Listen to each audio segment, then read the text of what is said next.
with the Troubadour and Chronomancer guide, overall with the synergies and the usage of it during raids, squads, etc. The standards here are the IQ builds that we're using in the open field comp. Overall, I'm going to start with Troubadour, go over the synergy switches have, the usage, also explain a little bit around the builds at all, and then later on going over Chronomancer, do the same there, and at the end then a few sum ups and handy things to know about Mesmer overall. Starting with the Troubadour here, overall the build that we are using in IQ itself is very heal orientated. Even though it has the heal cleanse trait as it's called, it's mostly for the heal. The cleanse is there, but it does not have amazing cleanse like every Chronomancer can cleanse from the get-go just with this trait line a lot better. Troubadour can substitute with that by using cleanse mantra, but with all the swap-ins, substitutions, and etc. I'm gonna go over later. So what does this build overall do, and what is it use overall in a squad? You are not going to be a solo stub. Solo stubbing as Troubadour is very harsh. You have bad options of covering wounds. There are options of covering wounds, but overall they are bad and not as efficient as a Chronomancer could be, or any other stub class out there which is a proper stub class. Besides that, what are you actually doing is you are substituting for a lot of boons extra. You are helping your main stub with taking over with stub if needed. You have a good access on some push boons, bigness, fury, some might up time. You have an invuln, which is the whole reason behind playing this class. And you have some overall very handy CC. But the main point of this whole spec is, while doing everything else, what I explained is, it brings a huge amount of barrier and healing on top of having very nice CC. So how are you actually going to end up using this? In every squad scenario, when you will be stacking or you run towards an enemy, you will be the first one to pop stub. Your stub is the first to go for the simple reason every luminary, every firebrand can work better off being the one taking over on the actual push, like when the two squads clash into each other. So you have a few options here to do so, depending on the range which you are standing towards the enemy. If you're relatively close towards each other, and it's going to be very fast coming towards a clash, and there's no kite planned, on the might up you can charge your mantra of, what is it, concentration, and give the first bit of stub. This first bit of stub could be almost enough for the first bit until the actual clash where the firebrand can take over. If this is not enough and we are still in a very close scenario, you can still use one more stack, but with the second stack, because there's nothing covering at that point, because it's just a simple kite or whatever, there's not going to be many boons. Just make sure that at least you cast a F1 afterwards, or maybe even try to go with rifle 3 just to cover the stub a little bit better. And that is all the stub that you're going to do. From this point on, the luminary or the firebrand needs to take over. There's no other way. If you have to use something else, then there's something severely going wrong, because all the other cooldowns we want to use differently later on. With the overall fact, with the kit which I have here right now, is what I'm going to explain furthermore. And it's intended that the last utility slot is open, and I'm going to go over it later why. So on the actual clash where the luminary is giving its stub, it's going to be a lot of boons which he's already supplying, so you can be reacting on the situation which is happening in front of you. You have the time to actually take a look and judge what is needed, because from here on the strength of Troubadour actually comes out and shows itself, which is very reactive gameplay. You have a lot of tools to react differently of what's happening. If the enemy is straight up heavy pushing on top of you, you can instantly pop the invuln. There's no problem with that. Just be careful, everything on healing which you want to put out, you need to delay for at least 2 seconds. I would rather say try to aim like for 1 second and then start casting, because the second is just gonna go away with cast times. But don't be too early and not be too how's it called? Just don't be too hyperactive. Just wait, chill, breathe, take a moment, look at what's actually happening as soon as you pull the input. That's one option. If it's all about a range scenario, so if I can showcase this with markers, if like both squads, let's say I'm the one squad, the arrow's the other squad, and we are moving in this range and it's like just padding towards each other, you can also just go either for some slight boon and heal up with the F1, you can put some rifle skills on your feet, you can heal with the heal mantra, and just counteractive that way. If that's really needed and the enemy should be hard spiking on range, then there's also options with just putting rifle 5 on your feet, like that will already take 4.2 thousand more damage. If I have food and utility on, even more, because we go full heal focus. Food and utility in this case would be mint garnished and normal heal oil. And we are already sitting at 4.3. 4.3k barrier, which is near cap already, like we're very close to the cap, which the barrier can actually, which the amount of barrier that you can actually give, which is 25% of your HP. And that should already be helping. And then of course all the heal padding with the rifle 111, which is 400 healing per tick, and all of those small stuffs. This is another way of reacting towards enemy. But now there's the question, what do you actually do if there's a push from us, or if there's something happening, hectic happening, where we need to react fast? Now you have multiple options where you really need to decide for yourself what is really necessary. A very good option already, with what you can most of the times already start is popping Tail of the Honorable Rogue, which is extra stab, super speed, protection, and some nice healing, into either you already have it up or you don't, is lively loot into Crescendo. For the pure fact, with the Tail of the Honorable Rogue, you're gonna bring your party moving with the loot up into Crescendo. You already give the cap of barrier. You cannot go higher than this. Like loot plus Crescendo is already cap of barrier. You don't need more instruments. You could get more instruments, but it's not necessary. It's just, you already reached the cap of the barrier. The healing does increase with the instruments, but it's not necessary. All that we are aiming for, Crescendo has such a high barrier already that the extra healing is not gonna do much. Of course, there's gonna be a situation where you're gonna think for yourself, yeah, if I had more instrument, the healing could have been actually better, but you don't need it. You can use this cooldown in the moments where the barrier is already doing its work, because everything else you can do afterwards. Because putting those instruments up, like getting the passive effects for a larger Crescendo, is also going to mean that you're going to use all your instruments and you don't have them afterwards. So if you have the options of keeping your instruments for later moments, always try to do that. A one instrument Crescendo is more than enough. So, with the next thing, then besides this, of course, as I said, look at the cooldowns of your elite. You can go one instrument Crescendo, and now there's the fact, what are we doing after the push happened? Okay, let's say we pushed, you did heal your people, you did pull the Crescendo, and now we're sitting in a moment where welds go down and we actually do the damage. Here is where the spirits are going to split a little bit, because there's two ways of how people handle those situations.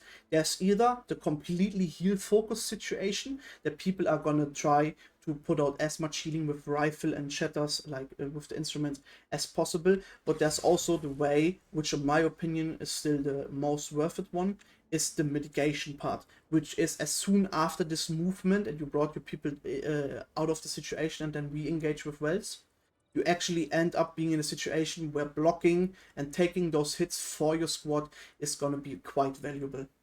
Mitigating for your squad looks the following. If we are on Sword Shield, which is one variant, could be after the movement. I'm just going to simulate the movement, right? Like we move, instrument, Crescendo, well, 3, 2, 1, then you pop the CC and you go into the block right behind Commander, right in front of Commander, like one step, not more.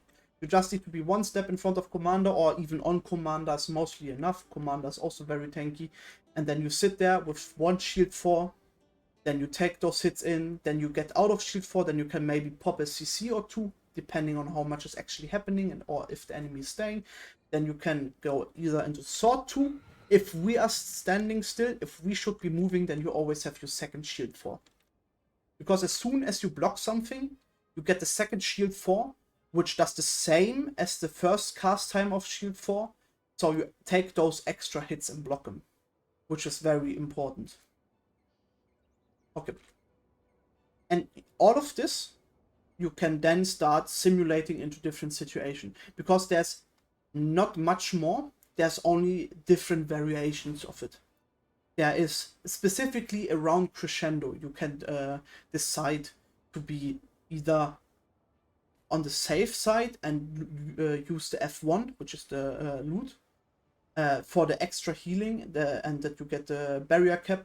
Or what you can also do is, since Harp is our strongest healing skill, you can go Harp into Crescendo, which is going to be the biggest heal which you can do. There's no other variant which heals more than Crescendo, and this alone is like roughly 6, 7, 8,000 HP in less than a few seconds. And this is gonna definitely heal up your allies.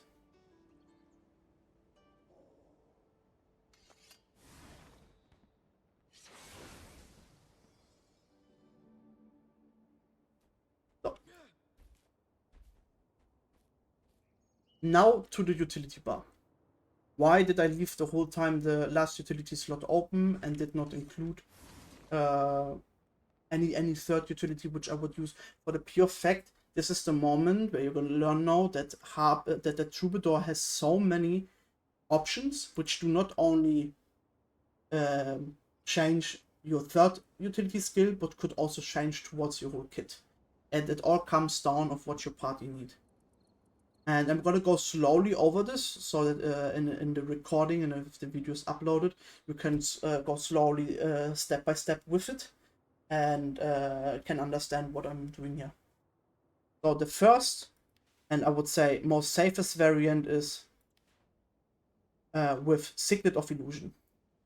The 2 heal mantras plus Rogue plus Signet of Illusion plus Tale of the August Queen is within the safest variant you can run in any squad. It gives you the option of hard healing. 1 second.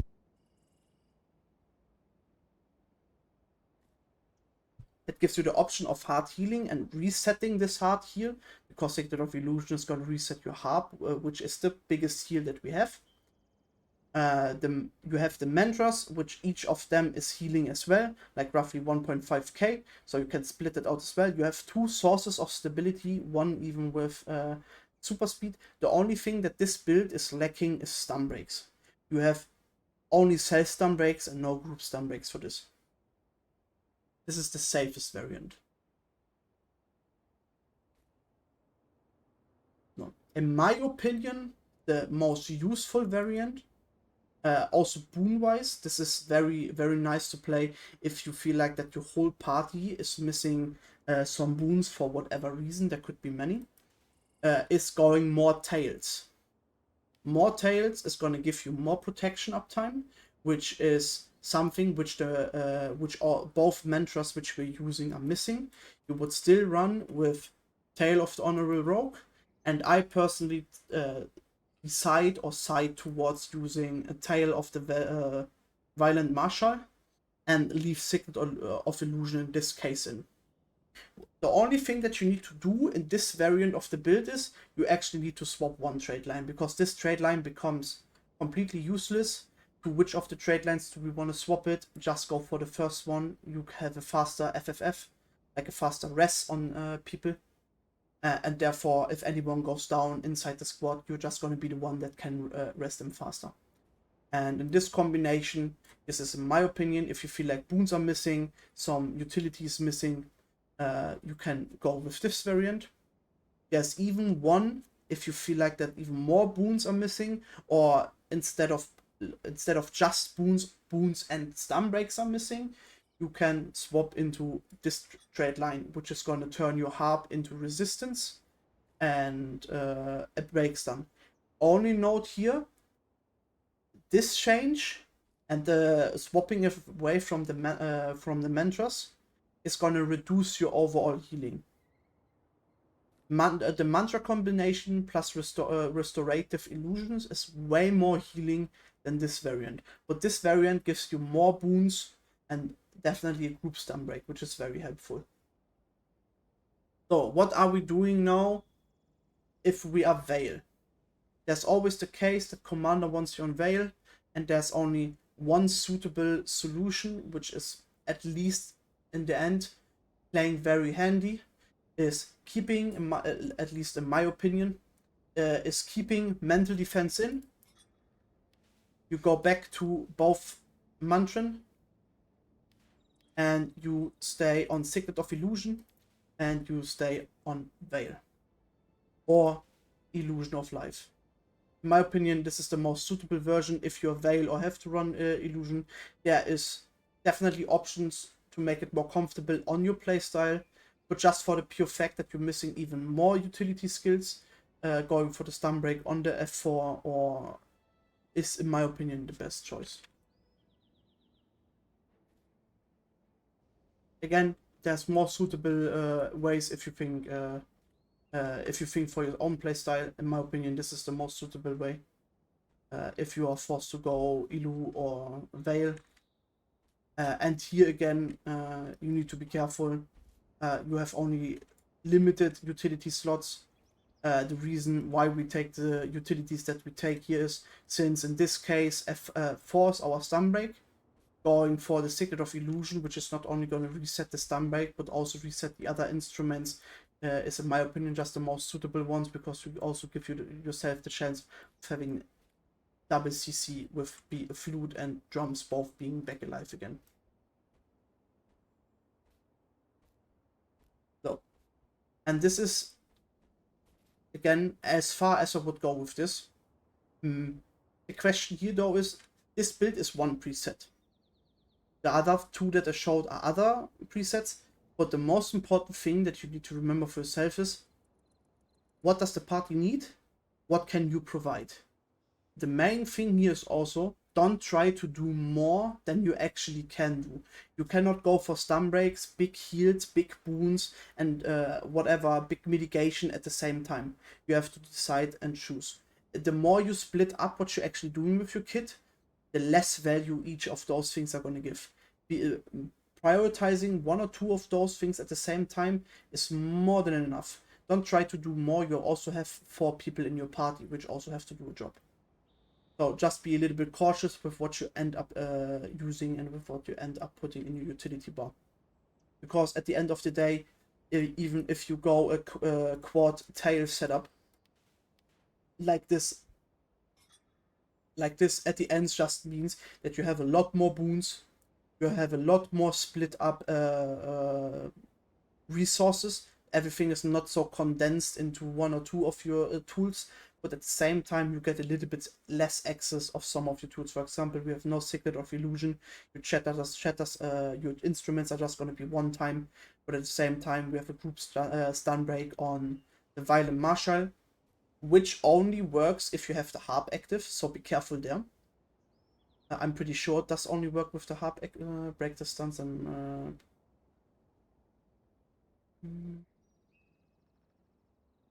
I'm actually not sure because it's pretty much stupidly split there. I think it also stun breaks without harp active, but yet again, it's same thing here. You could also be on heal cleanse trade line, and then this would be your own stun break. It just depends on how you communicate it with your luminary or your firebrand and the rest of your party, because it could also be that you end up with a free support party without a healer for whatever reason. Is an open tag, we don't have enough slots, and then your build could look completely different again. It's more or less of experience and definitely communicating in the party itself. But yeah, to go back to what I said in the beginning, if you use without this trade line, without this utility, if you use this build without this utility and then swap anything in which could be useful, like Honorable Rogue. Oh no, I think I have it wrong. Second, I think I have it wrong. I think wrong. Yes, I have it wrong. So this. So everything without the except the Signet of Illusion is bread and butter. You can easily go into every party with those 4 utilities, and the 5th one then can be off choice what is needed. Options here are Mantra of Resolve for cleanses, Ilu, Veil, any other tail, and as long as you don't take any utility which is completely useless, and with completely useless you don't need Blink, you don't need Arcane Thievery, you don't need Mirror Images, and you definitely don't need Decoy. Like, just pick something quote-unquote smart, and then you should be more than good enough. No. Are there any questions to this point with Troubadour?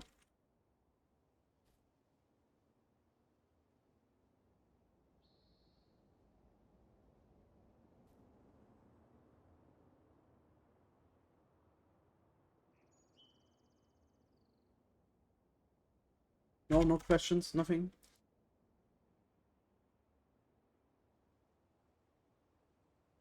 Okay. So, now to Chronomancer. So, but Max, we have Troubadour. Why do we talk about Chronomancer now? Because Chronomancer has more than enough still his place in the squad. Because Chronomancer still can do some things a lot better than Troubadour can. And to be honest with you, Chronomancer's kit overall is a lot better for overall Zerg fights than Troubadour. The only thing that Troubadour does better is it has an invuln, it has massive fields, like we're talking 6 to 8k HPS a second, and it has a very versatile kit. While on Chronomancer, you're very stuck on your kit. You have only one utility slot at the end of the day, which you can freely adapt, and that utility slot is mostly fixed anyhow. And I'm gonna start with that directly. So this is the build. This build is fixed. The only thing that changes here is if you're running Ilu or Veil, you swap out Well of Precognition for Veil or Ilu. And that's about it. So, but in a normal party setup, you should have Druids, we should have Paragons with Rest Banner, there should also be some DPS warriors with Rest Banner. So overall you can run this set, and what that this set has, which makes it very valuable. If we look at Chronomancer at itself, Chronomancer has a tool which is called Continuum Split, and Continuum Split itself got a recent change, like a few weeks, even months ago, which put the stability which previously Distortion had on itself. So you are now put into the position that Continuum Split has to be used as active option, and you cannot just use it as like reactive option. Like if you use Continuum Split, you need to be sure that definitely some shatters go afterwards, and you cover the stability which comes with it. That's very important to understand here in this point, because otherwise you could also fuck over your whole party with it. Because the stability is only, like, I'm not even sure if it gets covered by Electricity and Quickness, but even if so, it's only 2 boons. So just be cautious when you want to use it, otherwise you can hurt your party. But what do we use with it? Continuum Split itself has a few uses when it comes down to overall generation. There is the short setup with where you're gonna precast your elite. While you precast the elite, you press Continuum Split. You're gonna cast the elite while you go into Continuum Split, and then you're gonna press F4, F3, maybe even F2 depending on the situation, but F4, F3 is more than enough to cover the stuff which comes with it, and you put up a CC. That is the basic bread and butter. That's how you can start using the kit, but there is a way more effective way of using Continuum Split at the end of the day. Continuum Split itself, every skill which you use, you get the full recharge on. So what does this give us?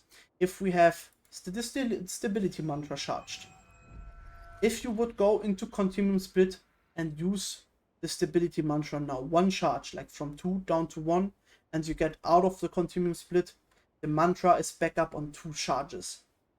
But at the end of the day, what we can do also with that is, which is depending on the situation, giving more value, but you have to be careful. You can also just bluntly overstack stuff to an infinite, which is not needed. Like, you can easily stack up stability as a Chronomancer up to like 20, and it's just gonna be wasted. So, but depending on the situation and how much heat is below your feet and how far we are into the fight that you actually end up using Stab Mantra, you can take everything from Might Up on Stab into the first clash and you still give the main Stab. And as soon as you come out of Continuum Split, that's where your Stab mainly ends. You're gonna have your Mantra very fast back, but it's such a wide range where you can give the stability and quite cover it, which gives the luminary or whoever's the main stop in your party the time of actually preparing for the moment that they have to take over. It just needs to be communicated how much you can actually take, and this purely depends on your skill cap. How like a clean rotation would be looking like would be something like this. I was a little bit slow on my last mantra charge there, but at the end, like you saw it, I got my charge back, and this is how it would be looking at the end. You would use that last charge, the mantra would then go into this icon again, and then you would have used correctly. Without clones, the continuous split is quite hard. With one clone, this is easily doable. How do we get consistently one clone in combat? And there we come to the next point, like ability usage of Chronomancer. Every time after we might up, like when we might up, you want to charge your mantra for this pure interaction. We start running. If we kite once, then you're the one that also gives the step, as on the luminary, and we turn around again. And let's say we come close. One thing which you can do is, if you are not in combat already, because we dodged the AoEs perfectly, you can turn around and use rifle 4 on the enemy. You just have to wait until that clone pops up. And you also need to be aware that we are close enough. If you are already in combat, you can use a rifle 2 on your feet. A rifle 2 is going to force one clone to spawn. Like always, you use rifle 2, one clone is going to appear. This one clone is then your go-to to use Continuum Split. This can be timed with when we are actually pushing. This can be timed with when the enemy is pushing on top of us. This can be timed on a kite, on a sidestep. Like you are free to choose whenever you use this, because as soon as you spawn this clone will be inside the group. You have like a split second of using this clone. Just be careful if there's too much heat below your feet. The clone also takes up one hit cap on abilities and might just instantly get destroyed as well. So you have to be a little bit aware of that and plan it in of how much you want to use with your continuum split. And from there on, it's pretty straightforward. Whenever, let's say we're fighting here, sidestep is going off to the right, and you hit commander call, we sidestep away, right side 3, 2, 1. On the sidestep away, you can use the Well of Precognition. It's a stun break, it's Aegis, it gives stabs, it pulls this stab, and since we have the trade line in, it also heals when the well ends, of course. If there's anyone in there for the well to end and actually heal, it's questionable depending on how much we move. But specifically on the bunker, this skill will always heal someone. And this also goes for Gravity Well. And there's something very important I want to mention here. Only because Gravity Well is such a hard CC doesn't mean that all of Gravity Well needs to be on top of the enemy. If enemies squad edge, like the edge of the enemy squad is there, and you use Grav Well like this, you only catch the people which are the closest, or maybe let's say a little bit further in front, but you get what I mean. Only to catch the front, it's more than enough for Gravity Well to catch those people, because those people in the front also get stripped. This is how you can make use of the heal and the CC at the same time, and any one of the enemies which dares to overextend and push in, like any Spellbreaker and whatnot, might also just get luckily catched into it. So that's something that you have to be aware of how you place your wells, because you want to use everything of it. As with every other class, don't just use something for one of the possibilities. Use something that you get the most value out of the skill. What do we do in combat with Troubadour, and like what I explained with Troubadour, with the mitigation part, is now a necessity on Chronomancer. For the pure fact, your distortion, self-distortion, you get it twice, even 3 times with Signet of Illusion. And 2 of those times, you can use your distortion to actually soak damage. How does this look? So if we imagine that we're in a fight here, and like we will battle the enemy here on arrow marker, and you go for your CS rotation, right? And you get out again, you get your distortion back again. Same as you were, but this is on the side now. You get your distortion back again, you are on sword shield, you have sword 2, shield 4, distortion, you can reset your distortion. How does mitigation look now on Chronomancer? Mitigation doesn't look like this. You just run in, sword 2, go for the next block, and run out with distortion. This is not mitigation. This is just running in and blocking for ends. It's not going to do anything for the squad. What mitigation actually is, if let's say triangle is commander, and you're stacking on commander, and we're battling in front, right? Like you put your CC in, your CS rotation, etc., etc. Mitigation looks the way that you're gonna stand on commander or 1 step in front of commander and then use those abilities while, oh sorry I fucked it up, while pedaling in and out with your invulnerability and using other skills in the meantime. Of course, it's a little bit bad to show. There's no heat on my feet. I don't see what enemy is doing. I cannot react. Just dry casting some skills is not gonna make any sense here. But I hope that you get what I mean. Like, mitigating is not running in with your invuls and block. Mitigating is standing in front of the squad and taking those hits. Because every hit which gets caught in this line here together with commander doesn't reach the backline. And right here where arrow marker is where your healers and DPS should be standing. DPS should be never here. DPS should be never there. DPS should always be here, no matter what. Standing here as melee still gives you the chance to hit until here, right? Like you still have some range. 130, I'm even on the shorter range, and I can hit everything in front of commander. And if you cannot hit enemy, then use the abilities that have that range.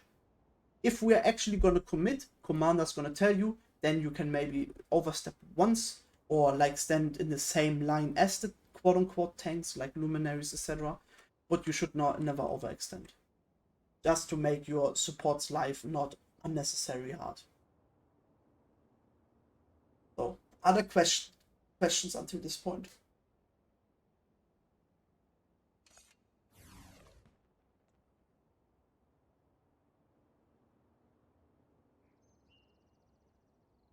Yes, no, maybe, no. Okay.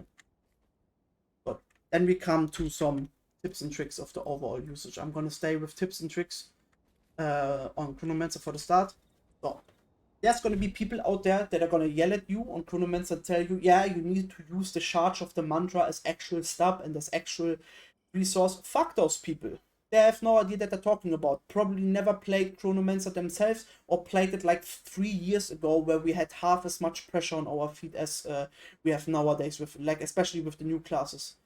If you wanna really consistent give yourself the chance of resetting your stub mantra in CS, charge that thing that you always have the 2 charges. Give a fuck about the ages and the stub that it gives yourself when you charge it. If you have it ready, we start walking after might up. Shortly after might up, you give 1 charge and you use 1 shatter. More than enough stub. Afterwards, you just have to tell your support, I give first stub. Afterwards, you have to take over. Your luminary should know what they need to do. Should not be an issue. That is thing number 1. Thing number 2 is, if you do not feel yourself comfortable with the CS rotation yet, just go for the bread and butter. Graphwell into CS, into both headers is more than enough for the beginning. Yes, it gives you less overall value, but it's also going to give you the time of actually adapting and learning it while in combat. There's no reason to force the whole rotation if you're just going to fuck it up on step 2 and then you're going to be in a miserable place because everything is on cooldown, because CS ended too early. Also, make yourself sure, if commander is standing here and you want to use your CS rotation, and you know that you're going to use your CS rotation, already stop 1 or 2 steps behind commander. Like, be in the 3rd row, press your continuum split here, and then walk in front while you precast your elite. with you, if you lose this life, like if you lose a quarter of your life because you stepped then towards commander, doesn't matter. You go back, you get your HP back, you get your cooldowns back, but your CS doesn't get destroyed. The worst thing that can happen for you is that you precast something, you want to use CS, and your CS gets destroyed. How can we prevent our CS getting destroyed when we are moving to left and right, for example? Let's say arrow marker is enemy squad again, and triangle is where commander is going. So you want to go this direction. Every normal player is just going to go like this. This is more than enough, right? Like we don't take the direct way to the enemy squad. We always try to get a little bit around to stay off the AoEs and the damage. But how can I use my CS now while doing that? Very simple. You want to use your CS, you need to use your CS, go this far back and then use CS here, run towards commander. You're gonna get ported back, but then you just take one dodge roll to come back. Who cares? Like you need to get your CS rotation through. If any commander's complaining about that, yeah, then you can tell him that you cannot use your kit if you do it any other way. If commander moves this way and expecting you to follow up, then commander has to accept that you need to use your kit a certain way to get the value. Straight up. But of course, don't be the clown and overdo it. You don't need to run this far back to use your CS. Right? Like this is clowning. This doesn't even have something with keeping your CS alive. CS is gonna be over you reach commander. Like this is more than enough, right? Like just get behind squad again, run into commander with your running CS. You're even gonna have an easier time getting a clone here in the backline. And the clone is actually gonna survive for your CS rotation. That's the next tip. Another tip. Hartwig, do me the favor and come on triangle marker, please.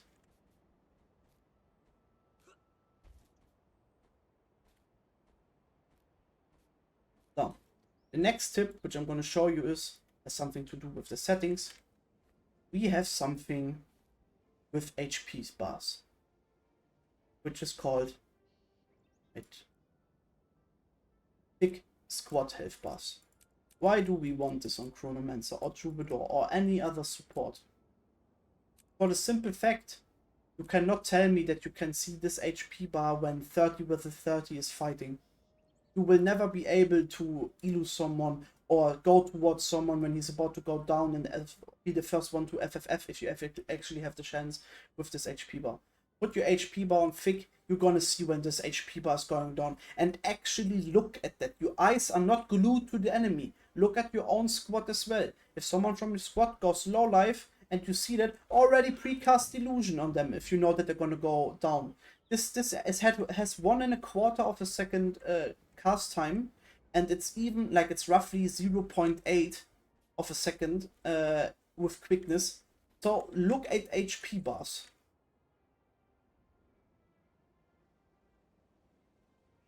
Okay, fix squad health bars, start playing with it. It's not a problem. I did this since I started playing World vs. World, and it's really not an issue. It just takes some adaptation. Oh. Another thing with Chronomancer is you can close your rift early. If you are done with your rotation, let's say for any certain reason, you're the chosen one, you are blessed by, I don't know, Balthazar or anything, and you actually get a free clone CS rotation. A free clone CS rotation is 6 seconds. I'm telling you right now, I can rotate my whole skill set in 6 seconds. You don't need 6 seconds of a CS rotation. If you are done with your rotation, you did graft well, you did your shatters, you resetted your stub mantra, maybe you even used the heal skill already. Go out of the CS rotation. There's no use of keep going and casting abilities because you're gonna go back of where your CS was originally anyhow. And do you know how far I can command my squad within 6 seconds? And you're gonna be back at spawn in the time that your CS runs out because it's so far away where you casted it. So go out early if you can. You don't need to stay in there and keep using abilities. That's not that's no sense for it. That's as far as I would go with tips and tricks. No, there's one more thing. One more important thing. Hartwig, please come in front of me again. Veil.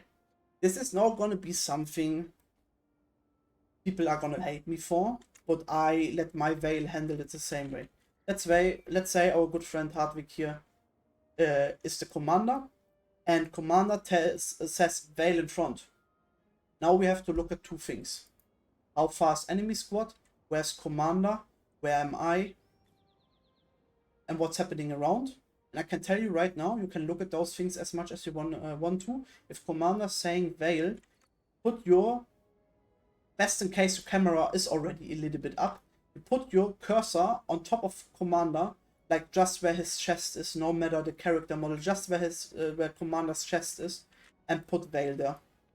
If commander has super speed, commander might not get Veil, everyone else from the squad will get Veil, and this is how you always put Veil on the feet of commander. And if you cannot judge where commander's standing because there's 10 million people around, look at commander tech just roughly below commander tech. When you have your camera slightly up, is always going to be enough, and this is always going to give you a Veil on feet of commander. And you always want Veil on feet of commander. Why? For the simple fact you can put it way sharper. It's going to be less visible for the enemy, because the time that you cast it and we went through, and the second later, then enemy will only have realized, oh, then Veil, where are they going to end up? And meantime, we are already running in stealth. So, you want to put Veil on feet of commander, camera a little bit up, like, I don't know how much degrees this is, don't ask me, just figure it out, like a little bit from upside down, like good ARPG perspective, I would say. And then just put it right below commander tech. And it should be fine, always. And if you put Veil like right below commander tech of commander anyhow, like even if commander then goes slightly left or slightly right, not gonna matter. They're always gonna run through it. Like even if he does sharp turns, commander will see the Veil as well and then has to react on it as well. Thank you, Hartwig. So now tips and tricks for Troubadour. First and foremost, there's another weapon choice, which works quite solid. I personally don't like it as much as sword, because sword gives you a whole new layer of mitigation. Some people might argue they don't want to stand still with a skill, yeah, but you can cancel it. You're still gonna mitigate at least a hit or two for your squad, which is always worth it. Like every little bit which you mitigate is something which does not hit your squad, so it's always good. But what that makes Scepter nice? First of all, your 1/1/1 is node generation, because the last hit of 1/1/1 on Scepter, Aether Clone, makes clone when you hit someone with it. Your 2 when it blocks something is node. And this is already 2 more node generations than on Sword. Because sadly, on Sword on Troubadour, we don't have the clone that we summon, we have a leap. Which ends up not being a clone, so you do not get the node. What does nodes actually do? Instruments last longer, like the passive effects. For example, with F1, the healing increase, the plus damage, the plus condition damage of the loot is going to be there for longer. Or the harp is going to play in the background, which is going to keep pulsing region. And so on, like with other instruments as well. You always have a passive effect which you gain. Like the drums, for example, give movement speed. The flute gives endurance regeneration. Like all of those things keep on playing if you cast longer. Not every instrument is worth using with a lot of notes. Like one of the most worth ones is of course the harp, for the more heal. F1 is always solid as well, because then you guarantee that you have the might uptime and whatnot, and the possibility for always have one instrument for crescendo. So yeah, this is what we're looking at. Is there anything more important? Yeah, there's one thing. If you really see, let's say for some reason it's 2 AM, someone does a small scale tech, and we have people like, I don't know, the Spanish people are still going, or there is some German squad still going. They also like to late night PPT, like Miko. You know, Miko, he always likes to late night PPT. And you are in the position that with your small scale squad, you pushed into the enemy and everyone is starting to rapidly going down. This now requires one condition. So we push into this Miko squad, which we are definitely 20 outnumbered by. You will cast Tail of the August Queen as soon as we hit the enemy and as soon as damage will be done. What does this do? Casting this elite puts all of your instruments up. You wait until your invuln is just roughly over, and then you put up with crescendo. What does this do with all instruments up on crescendo? You're going to be sitting there at 2400, roughly 2600 more HP healed. Which is a lot. A very lot. Like, just getting 2.8 thousand HP for just pressing it as extra on top of the barrier and whatnot is gonna put your squad up in good shape. So it's not the most optimal way because you use 2 big cooldowns back to back, but it is an option if you feel like that you now need an, let's say, an instant medikit for your party. Yeah, overall, I would say that is what I can say so far as tips and tricks for Troubadour. There's probably some more interactions which will come sooner or later, which can be talked about. But for now, I would say this is more than enough to like improving on it and picking it up. Are there any questions?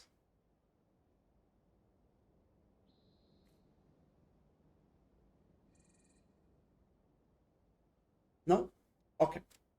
Then, ladies and gentlemen, this would be it for the Mesmer guide. Again, I'm gonna finish as soon as I have done this recorded. I will upload it for IQ Discord. Thank you very much, and that's about it.